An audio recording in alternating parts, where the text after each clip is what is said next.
I carabinieri della compagnia di Monterotondo, sotto la direzione del coordinamento della Procura della Repubblica di Tivoli, hanno dato esecuzione ad un'ordinanza di custodia cautelare in carcere emessa dal GIP presso il Tribunale di Tivoli, su richiesta del pubblico ministero, nei confronti di due diciannovenni ed un 24enne italiani, gravemente indiziati del reato di omicidio volontario aggravato in concorso quali autori, insieme ad altre persone da identificare, della brutale aggressione che si è consumata nella tarda serata del 5 ottobre scorso ai danni di Stefano Cena, giostraio di Capena, poi deceduto lo scorso 14 ottobre.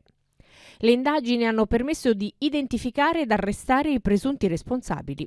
Da quanto emerso, l'episodio violento sarebbe scaturito da futili motivi, preceduti già nel pomeriggio da una prima discussione tra la vittima ed uno degli aggressori.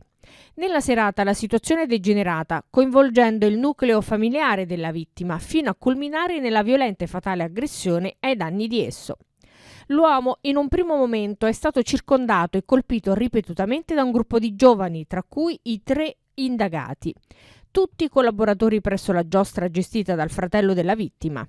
Nonostante le numerose percosse, la vittima è riuscita inizialmente ad allontanarsi, ma vedendo la moglie in pericolo, ha cercato di allontanarsi per soccorrerla, subendo una nuova e violenta aggressione, cadendo a terra e venendo colpito ripetutamente e brutalmente in parti vitali. Solo l'intervento tempestivo dei carabinieri, allertati da alcuni presenti, ha permesso di evitare ulteriori gravi conseguenze, bloccando l'inseguimento che i presunti aggressori avevano intrapreso anche nei confronti del figlio della vittima, accorso in aiuto dei genitori.